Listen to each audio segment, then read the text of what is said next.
Standard Limited is in the business of buying and selling electric ovens. It once again follows perpetual inventory system and uses weighted average. Tables ध्यान में रख के जरा पढ़ते जाना. Opening inventory consisted of 2,20,000 units. Falling information, at the rate of 7,000, 2,80,000 units purchased हुए, 180,000 units sold हुए. Buying and selling first time ऊपर जाना. ये रॉ मटेरियल अब है या फिनिश गुड्स है? बाइंग एंड सेलिंग, खरीद के बेच रहे हैं, तो फिर यहाँ इक्वियस की जगह सोल्ड हो जाएगा. लेकिन यहाँ फिर एक गेम भी आएगी. तो अच्छा ये डिजाइन में आगे बढ़ा. Number 4, 5,000 defective units were returned by KL on 12 February. 30% of defective units returned to SL had a manufacturing fault and were returned to the supplier on 15 February. Remaining defective units were damaged due to mishandling at the warehouse. The units disposed of scrap value. 5,000 units were sent to KL in replacement. कोई चीजें सारी. 28 फरवरी and पड़ा. Physical stock count carried out and falling was discovered. 4,500 units were identified as obsolete, having an RV of 500 missing भी हो गए. ये तो बिल्कुल तकरीबन सही नहीं है. जर्नल एंट्रीज आज जितना टाइम में ख्याल कर लेता है. मिर्जा फिर आप दोबारा ट्राई कीजिएगा. मेरे ख्याल ये मेरे साथ जरा फाइनल प्रैक्टिस. इसमें एक चीज है वैसे असल में जिसकी वजह से शायद मेरे साथ कर ही लें. जरा ये बिजनेस नहीं बताएं. Standard limited. असल में पहले जब भी क्वेश्चन किया वो था रॉ मटेरियल परचेज होकर इशू होता है. यहाँ फिनिश गुड्स लग रही है, खरीद के बेची जाएंगी. उसमें एक प्रॉब्लम है, आपको पता नहीं अब ज़हन में आता है या नहीं. लिख लें जरा, लिख लें. करना वही है. स्टैंडर्ड लिमिटेड है, जर्नल एंट्रीज है for the month of February.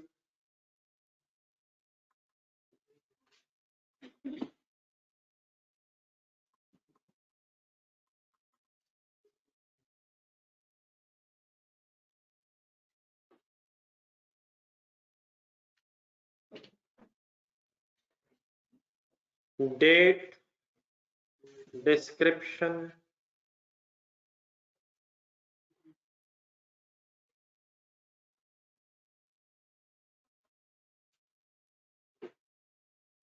Debit, credit.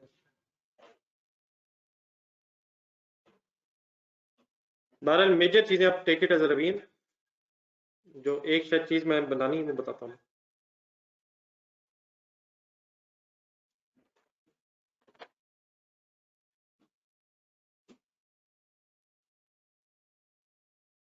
Ji first date बताएं. बाकी टेबल बना लेते हैं जब जरूरत पड़ेगी. मेरा पहली एंट्री में नहीं है. 5 को क्या हुआ? परचेज ही है ना. 5 फरवरी डबल एंट्री बताएं. अब मटेरियल मेरे ख्याल वर्ड मुनासिब नहीं है. ये रॉ मटेरियल नहीं है. फिनिश गुड्स कह लें, परचेजेस कह लें, फिनिश गुड्स इन्वेंट्री कह लें. कुछ वर्ड्स मेरे ख्याल मटेरियल से डिफरेंट होना चाहिए. परचेजेस असल में वर्ड भी सही नहीं. परपेचुअल में परचेजेस वर्ड की जगह इन्वेंट्री वर्ड है. तो इन्वेंट्री ऑफ फिनिश गुड्स मेरे ख्याल वर्ड लिखा. ये आता है किसी के दिन में परपेचुअल में परचेजेस की जगह इन्वेंट्री वर्ड होता है यूज. लेकिन इन्वेंट्री बहरहाल यहाँ किस चीज की है? अब फिनिश गुड्स की. अब ये फिनिश गुड्स है. Inventory of finish goods debit and payable credit. Amount बताएं.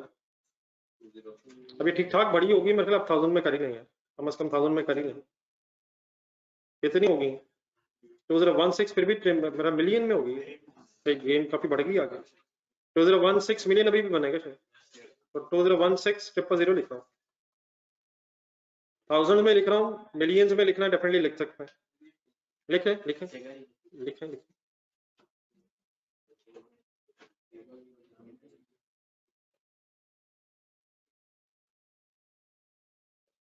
डन. एटलीस्ट 1000 में तो जरूर आ जाए. जी नेक्स्ट डेट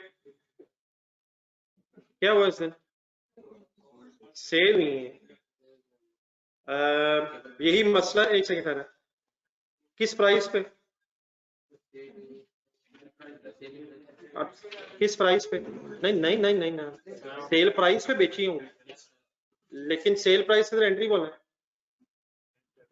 हाँ जी, कैश या डेटर डेबिट सेल्स क्रेडिट, हमने एक साथ कॉस्ट ऑफ सेल अब रिकॉर्ड करनी है, तो कॉस्ट ऑफ सेल यहाँ नहीं है। अब सेल प्राइस उसने बताई नहीं है, वरना यहाँ 2 एंट्रीज होनी थी, डेटर डेबिट सेल क्रेडिट और cost of sale debit inventory credit. अब कॉस्ट ऑफ सेल कैसे पता चलेगी, वो वेटेड एवरेज से पता चलेगी। तो अब जो टेबल में आए तो टेबल बनाया था,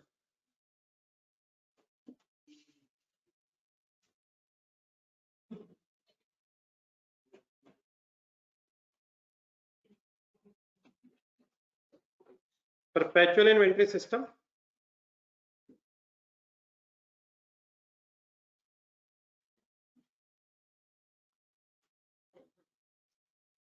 ये इलेक्ट्रिक ओवन जो है वो इन्वेंट्री तो है यार। Periodic sorry perpetual inventory system, weighted average,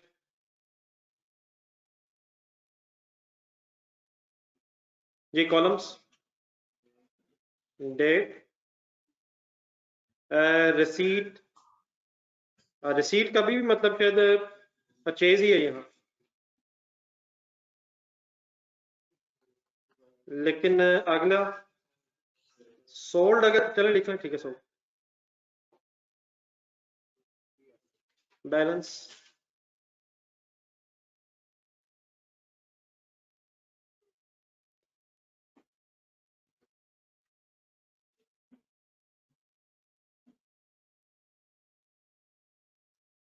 quantity, rate, amount,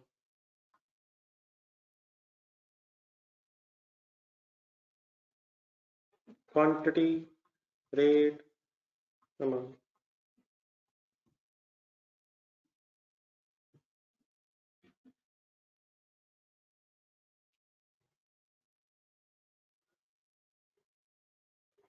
ये ऑनलाइन स्टूडेंट्स आते हैं please.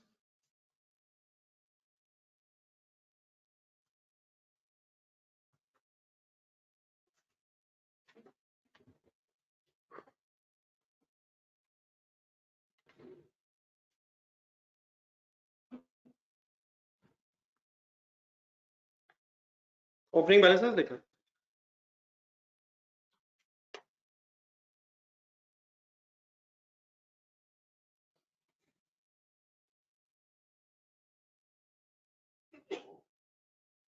$20,000 units,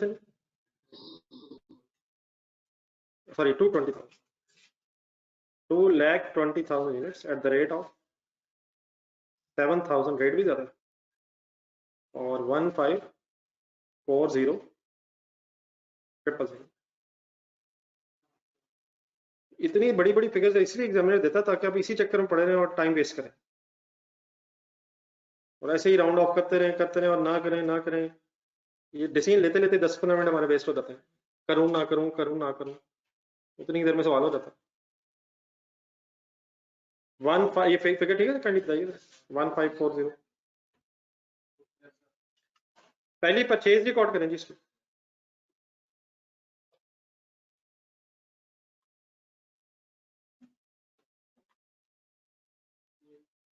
5 February, 280,000 at the rate of 7,200, 20160000।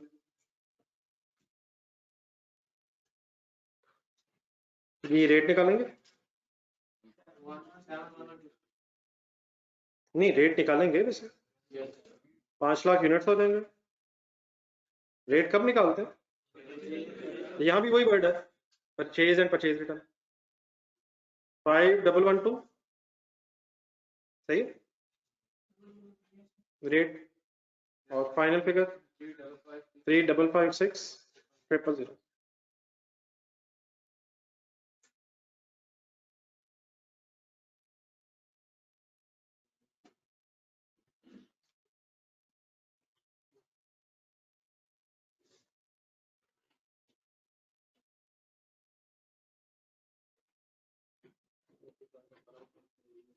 Ji next date 10 February,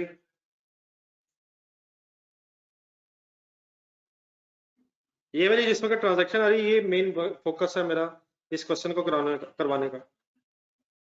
इकट्ठे रहे जरा, 10 फरवरी पे इकट्ठे हो। इस दिन क्या हुआ है आप किस कॉलम में यूनिट्स लिखो, कंसंट्रेशन से देखें पहले। 180 ओके, रुक जाए 180। अगर सपोज सेल प्राइस होती भी तो इस कॉलम में सेल प्राइस नहीं आगे आनी। ये टेबल बनाने का मकसद जो है, in case of raw material cost of issuance निकालना है, और in case of finish goods अगर सेल हो रही है तो कॉस्ट ऑफ सेल निकालना है। सेल तो वैसे ही आ जानी थी, वेटेड एवरेज मेथड कॉस्ट के लिए कैलकुलेट हो रहा है। तो एक चीज जरा लिख लें, ये जो अमाउंट है सोल्ड के कॉलम में, यहाँ सेल कैलकुलेट नहीं होनी, यहाँ कॉस्ट ऑफ सेल कैलकुलेट होनी। सेल तो कब आएगी, जब या तो सेल वैल्यू दी होती और या सेल वैल्यू की जगह मार्कअप या मार्जिन दे देता। उसके लिए फिर हमें कॉस्ट ऑफ सेल की जरूरत पड़नी थी, और वो अप्लाई करके हम सेल वाली एंट्री भी कर सकते थे। लेकिन सेल वाली एंट्री यहाँ क्यों नहीं हो सकती, उसकी इंफॉर्मेशन नहीं है। और काइंडली इस टेबल में अगर फिनिश गुड्स की बहस हो रही है, फिनिश गुड्स की सेल की बहस हो रही है, तो सोल्ड वाले कॉलम में जो अमाउंट है वो कॉस्ट ऑफ सेल रिफ्लेक्ट करेगी। तो काइंडली ऊपर जरा लिख लो,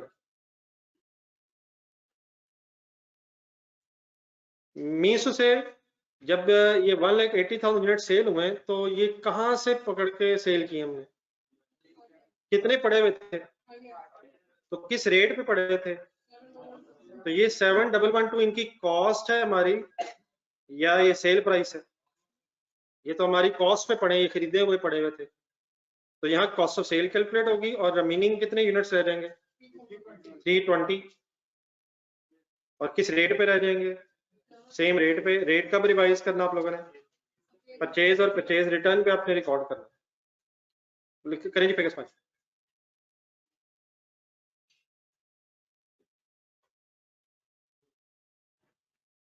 जी ऑनलाइन स्टूडेंट्स फॉलो कर ली बात प्लीज।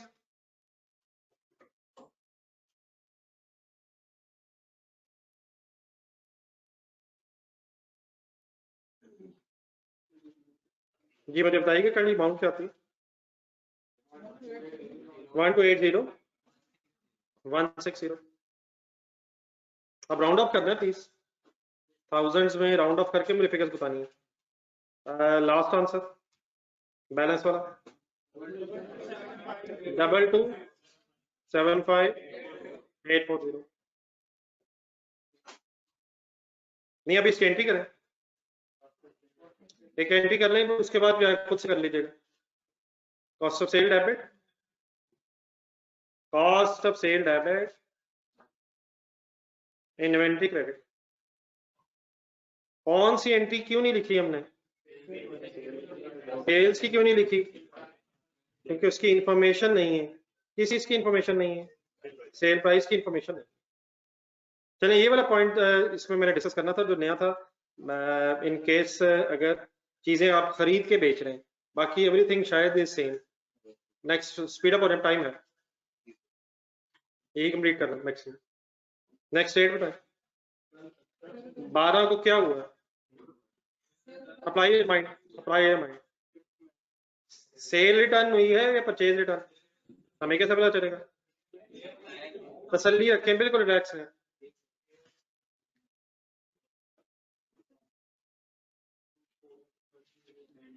कितनी क्वांटिटी वापस आई है, वापस आई है या गई है, वापस आई है। किस कॉलम में लिखूं, किस कॉलम में, मेरे ख्याल रिसीट में लिखना चाहिए। 5,000 पॉजिटिव नेगेटिव, किस रेट पे लिखूं। अब जब सेल रिटर्न होती है, ये सेल रिटर्न है परचेज रिटर्न है, सेल रिटर्न की एंट्री सुनाए जरा। Cell return debit, debtor credit, ये एंट्री सेल प्राइस पे होनी है, लेकिन साथ ही फिर एक दूसरी एंट्री होनी है, इन्वेंट्री दोबारा डेबिट और कॉस्ट ऑफ सेल क्रेडिट। मतलब ये जब 10 फरवरी को आपने 1,80,000 यूनिट्स बेचे थे, तो कॉस्ट ऑफ सेल तो आपने 180,000 की रिकॉर्ड की थी। उसमें से अगर 5,000 वापस हो गया तो सेल भी रिवर्स होगी, और कॉस्ट ऑफ सेल वाली एंट्री भी रिवर्स होगी। किस अमाउंट से, अब यहाँ डेफिनेटली हम कॉस्ट ऑफ सेल वाली एंट्री रिवर्स कर रहे हैं। 7,112 ठीक है, अमाउंट बन जाएगी बताइए। 35560 एंट्री करवा दें पहले, बाकी पे बैलेंस करते रहिए। हाँ जी, इस दिन वंस अगेन कौन सी एंट्री भी होनी चाहिए? Cell return debit, debtor credit, और वो सेल प्राइस पे होनी चाहिए। लेकिन हम कौन सी कर सकेंगे? कॉस्ट ऑफ सेल वाली inventory debit. Why the inventory is debit? Stock दोबारा आ गया। And why the cost of sale is credit? क्योंकि एक्सपेंस कम हो गई, चीजें वापस आ गई। 35560 35560 देख रहे जी, तसल्ली से देखें। आप लोग बोर्ड से ज्यादा देख के लिख रहे हैं, हालांकि कंसंट्रेशन से ज्यादा देख के लिखना चाहिए।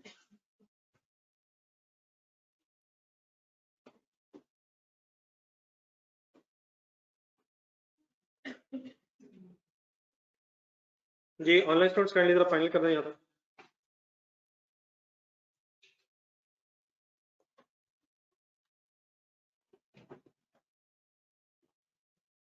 Any issue please? एवरेज पे क्यों ले रहे हैं? एवरेज पे हम नहीं ले रहे वापस लोगों से, यही तो गेम है नहीं यार। क्या 7112 पे लोगों को दी थी? नहीं दी यार। अपनी कॉस्ट ऑफ सेल 7112 पे हमने रिकॉर्ड की है, उन्हें तो सेल प्राइस पे दी थी और उनसे सेल प्राइस पे ही वापस लेंगे। लेकिन अपनी कॉस्ट ऑफ सेल जिस प्राइस पे रिकॉर्ड की थी उसी प्राइस पे रिवर्स कर देंगे। ये कॉस्ट ऑफ सेल है, लोगों से कॉस्ट ऑफ सेल पे क्यों वापस लेंगे? और नहीं भाई, सेल प्राइस पे वापस लेंगे, लेकिन अपनी कॉस्ट ऑफ सेल से रिवर्स करेंगे। This is the laser of finish goods. Finish goods का लेजर बनाएंगे ध्यान में। फिनिश गुड्स का लेजर ब्रॉट डाउन के बाद परचेज या हुई, वैसे कॉस्ट ऑफ गुड्स मैन्युफैक्चर्ड भी हो सकता था अगर मैन्युफैक्चरिंग बिजनेस होता, लेकिन इस वक्त मेन फोकस में क्रेडिट साइड है। क्रेडिट साइड पे क्या आना? Finish goods, cost of sale, और अगर गुड्स ही वापस आ जाए तो कॉस्ट ऑफ सेल दोबारा इधर रेफरेंस आ जाएगा। तो दो एंट्रीज बार बार बोल रहा हूँ, दो एंट्रीज, लेकिन उनमें से कौन सी नहीं लिख पा रहा? सेल वाली क्यों नहीं लिख रहा? अब प्राइस नहीं है इसलिए सेल रिटर्न भी मैंने नहीं लिखी। लेकिन इस टेबल में ना सेल आनी है ना सेल रिटर्न आनी है, इस टेबल में कॉस्ट ऑफ सेल आनी है, और अगर सेल रिटर्न होगी तो कॉस्ट ऑफ सेल की रिवर्सल आनी है। This table is reflection of inventory account. That question अभी थोड़े पहले करके आए, that table is reflection of material account. वहां मटेरियल इशू हो रहा था, वापस आ रहा था, ढूंढने जरा जब वापस आया था मटेरियल तो किस प्राइस पे आपने लिखा था? क्या जिस प्राइस पे इशू किया था उसी प्राइस पे वापस लिया था? देखे देखे, तो वो तो इश्यूएंस रिवर्स हुई है ना उसी प्राइस पे। जब रिटर्न हुआ था स्टोर रूम से तो जिस प्राइस पे आपने इशू किया था उसी प्राइस पे वापस लिए, तो ये कॉस्ट ऑफ सेल की रिवर्सल नजर आ रही है। अब ठीक है जी, बैलेंस बताना कि और भाईजान बैलेंस बताना है, कैसे बताएं, नजर ही नहीं आ रहा। 315 सॉरी 315 या 325 बढ़ जाएगा यार। रेट रेट वही रहेगा, आंसर बताएं। 2311400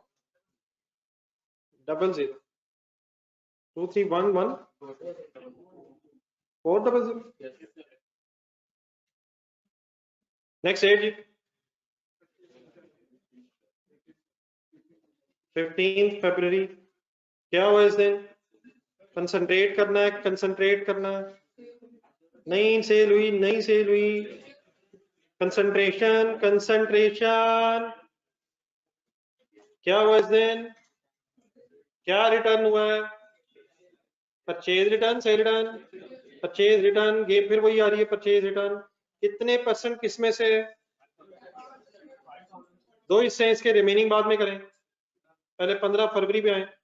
15 फरवरी का पहला काम करवाएं। डिफेक्टिव यूनिट्स रिटर्न हुए, मैन्युफैक्चरिंग डिफेक्ट था, लॉस हुआ या परचेज रिटर्न हुई? परचेज रिटर्न की एंट्री बनाए, पेबल डेबिट, इन्वेंट्री क्रेडिट, यहाँ किस कॉलम में लिखूं? रिसीव वाले कॉलम में लेस क्यों कर रहा हूं? ये तो रिटर्न हुए, हमने किए हैं। कितने किए हैं? 30% काउंट करें। कितने डिफेक्टिव थे? में से 30% रिटर्न हुए। 5000, ठीक है, 1500, सॉरी 1500। सर इस तरह कोई फायदा नहीं है। अगर इन सवालों को भी साथ वाले से पूछे करना तो फायदा, अगर हम ये भी नहीं सोच पा रहे। 1500 छोड़ दें अगर 1500 भी ये भी नहीं पता चला परचेज रिटर्न है सेल रिटर्न है, वो तो KL है, वो SL है। परचेज रिटर्न है सेल रिटर्न है। परचेज रिटर्न कितने डिफेक्टिव यूनिट्स रिटर्न हुए? 1500, ठीक है। अब यहाँ जरा जेन में लाए, जरा एवरी ट्रेड पे रिटर्न हुए, किस दिन खरीदे थे, ये तो उसने बताया ही नहीं है। इससे पहले परचेज ही कितनी है ढूंढे, क्या रेट लो? 7200। सेंटेंस बोले 7200 क्यों ले रहे हैं? सप्लायर उसी रेट पे रिटर्न लेगा जिस पे उसने परचेज किया होगा। हम भी उसी पे रिटर्न लेंगे जिस पे हम सेल करेंगे, लेकिन वो सेल इस टेबल में नहीं आती। हम उस कॉस्ट ऑफ सेल भी रिवर्स वही करेंगे जिस पे हमने रिकॉर्ड किया। अब ठीक है, ये आंसर तो है। 10800 की एंट्री लिखेंगे।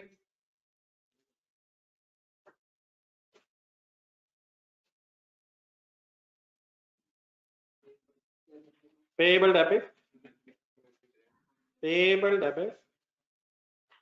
इन्वेंट्री क्रेडिट कितने से? 10800।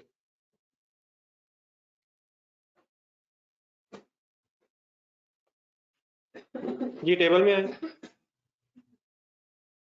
टेबल में जहन लड़ाए, रिमेनिंग कितने रह जाएंगे?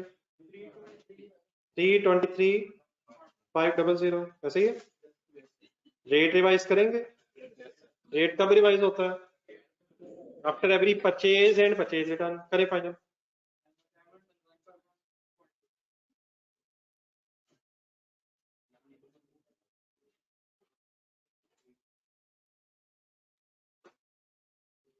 टू थ्री डबल 1,400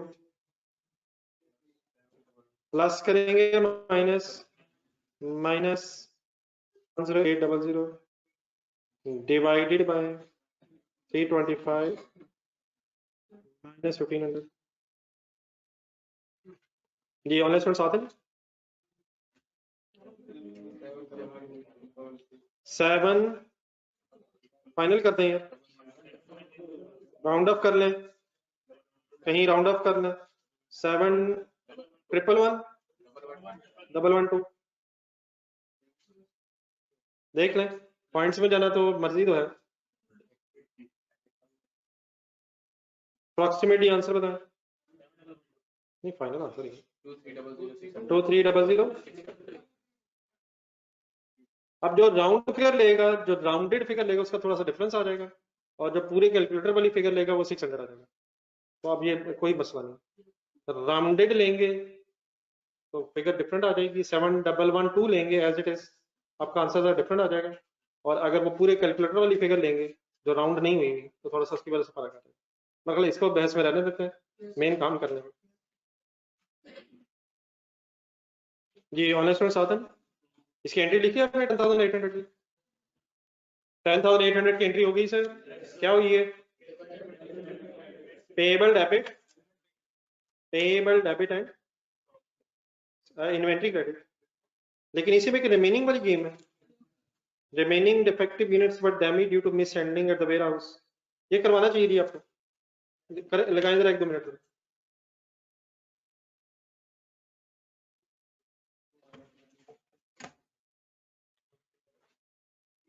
इस तरह का पॉइंट अभी पहले भी आया था।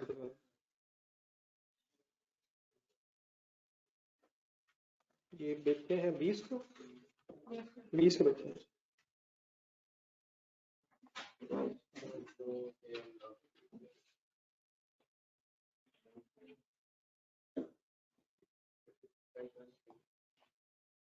रिमेनिंग यूनिट्स कितने होंगे?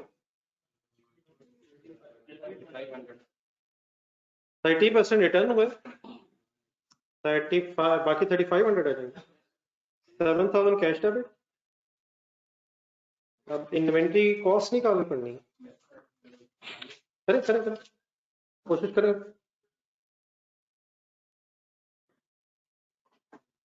एक दफा इस तरह की चीजें भी अपने हाथ से गुजार लें, रिस्क कवर हो जाएगा।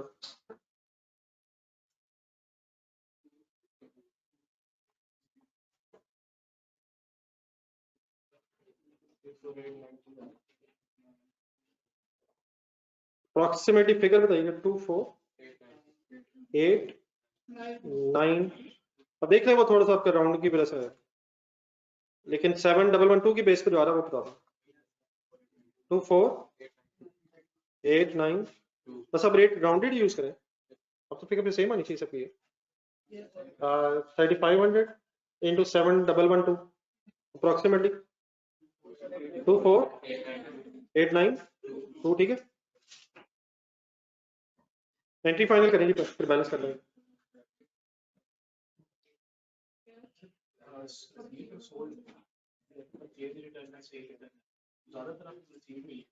नहीं, आपकी चॉइस है, मतलब ये इसमें कोई बहस नहीं। अगर आप इश्यूज पे लिख रहे हैं तो बिल्कुल ठीक है, क्यों काट रहे हैं? अभी तो लिखा था पहले थोड़ी देर पहले। अगर आप प्लीज ये लॉस और रिटर्न इसमें लिख रहे हैं तो प्लीज लिखें, किसने मना किया? पहले पहले बात होगी, आपने लिख के काटा हुआ, पहले भी तो किया आपने, तो अब क्या मसला हुआ? या कहां से लेस कर दें या कहां लिखें, अब बस ये सोच रहे हैं। मैं सॉर्ट ऑफ परचेजेस में से लेस कर रहा हूँ, आप उसे क्रेडिट कर रहे हैं इश्यूज में, आप क्रेडिट साइड पे लिख रहे हैं, मैं डेबिट साइड पे माइनस कर रहा हूँ।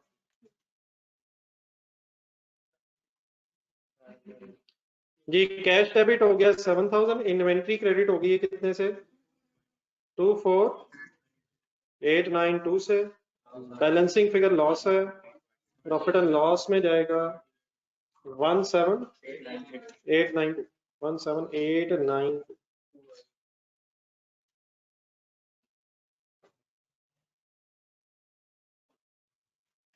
एक काम जरा मेरे साथ खास तौर पे ये वाला कर लें, ताकि वो जरा मेरे सामने बात एक फाइनल हो जाए। 22 फरवरी, बाकी फिर कंप्लीट कर दीजिएगा।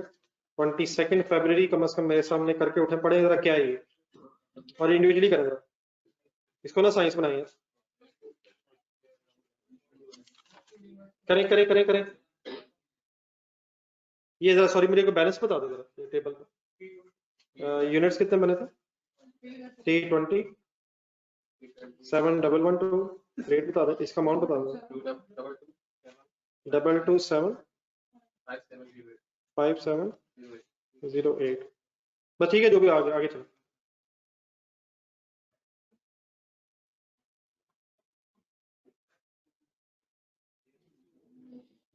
सेल है या परचेज है? किस कॉलम में लिखूं?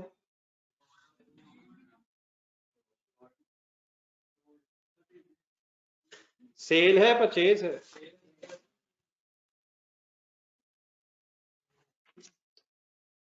सेल है परचेज है। फाइन नंबर कौन सा है? हाँ जी, यूनिट्स, बट केएल कौन है इधर यार? केएल ही नहीं समझ आ रहा। केएल कौन था? फोरम लिमिटेड है जिसको चीजें बेच रहे थे। तो सेल है या cost of sale? Sale record होनी है अभी, नहीं सेल रिकॉर्ड होनी है। वंस अगेन सेल प्राइस नहीं पता हमें, तो कॉस्ट ऑफ सेल की एंट्री होनी है। किस कॉलम में लिखूं? सेल के कॉलम में कितने यूनिट्स? 5000। कंसंट्रेट कर दें फुल जरा। 7112। अब यहाँ पे cost of sale please record हो रही है, दोबारा सोचना जरा। सेल प्राइस की अलग एंट्री होनी है, लेकिन इस टेबल को बनाने का मकसद कॉस्ट ऑफ सेल रिकॉर्ड करना है in case of finish goods, और इशुएंस रिकॉर्ड करना है in case of material. Main objective इनका ये है, साथ साथ पता चले कॉस्ट ऑफ इशुएंस क्या है, और साथ साथ पता चले कॉस्ट ऑफ सेल क्या है। ऑब्वियसली सेल प्राइस होती तो आप सेल की एंट्री करते किस अमाउंट पे? सेल प्राइस पे, 7112 पे नहीं। ये कॉस्ट ऑफ सेल की रिकॉर्डिंग हो रही। नहीं, ये अब उससे ये तुम्हारी अपनी वर्किंग है, ये उसे उसे इसका पता भी नहीं है। सप्लायर जिसको हम बेच रहे हैं उसे किस प्राइस का पता होगा? जो सेल प्राइस, ये तो हमारी अपनी वर्किंग है। तो अब जो यूनिट्स पड़े हैं हमारे पास, वो इसमें पड़े, अमाउंट बताइए। 31 नहीं मतलब 35560 जी। ऑनलाइन स्टूडेंट्स प्लीज आते हैं जी बैलेंस आप कर लीजिएगा जरा, मेरे पास ये लास्ट ये वाली एंट्री बता दें। 35560 की आपके जहन में क्या एंट्री आती है? Cost of sale debit inventory credit, यकीनन यहाँ सेल वाली एंट्रीज होनी चाहिए, क्यों नहीं लिख रहे? क्योंकि वो होनी है सेल प्राइस पे और उसकी इंफॉर्मेशन हमारे पास अवेलेबल नहीं है।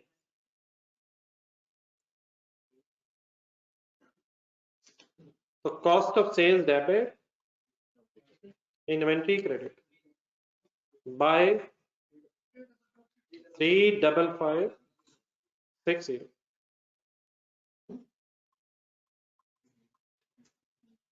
तो यकीनन बाकी बड़े टॉपिक्स अपनी जगह हैं, लेकिन इनको भी थोड़ा सा टाइम दें, यही चीजें बार बार रिपीट हो सकती हैं, तो आइडिया जरूर होना चाहिए। बाकी अपनी रिमेनिंग जो पोर्शन है 2 एंट्रीज रहती हैं चाहिए। कौन कौन सी डेट की?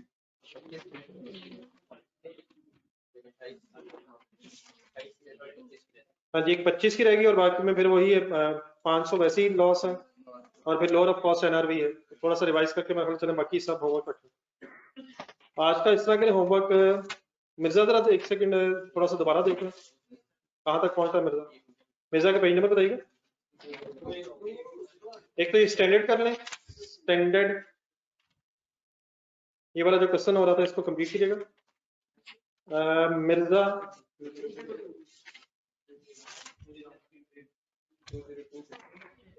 मिर्जा तो आप लोगों ने पढ़ लिया ना, तो मिर्जा के लिए कोशिश करेंगे, टाइम निकला है आप लोग मिर्जा से 1 मिनट आगे चलें। मिर्जा का पेज नंबर क्या?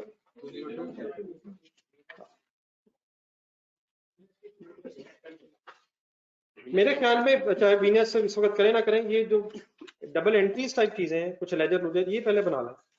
वीनस की तो मेरा ख्याल है डबल एंट्रीज है, वैसे ही सोच लेंगे, आप याद तो रहेगा, वैसे ही सोच लेंगे, अमाउंट के साथ सोच लेंगे, वो भी डबल एंट्रीज है। लेकिन मेरा ख्याल है पहले ये जो लेजर्स वगैरह हैं छोटे छोटे क्वेश्चन, ये वाले कंप्लीट कर लें। ये पेज नंबर 204 नहीं करना।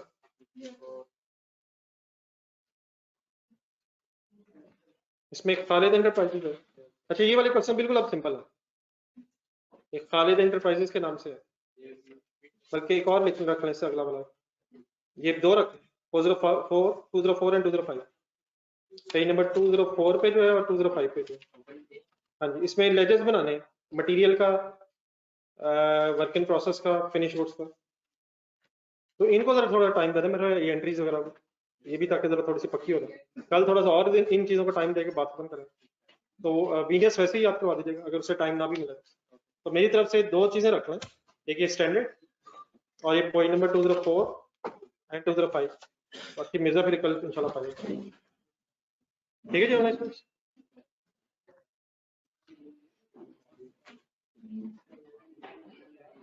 अल्लाह हाफिज़।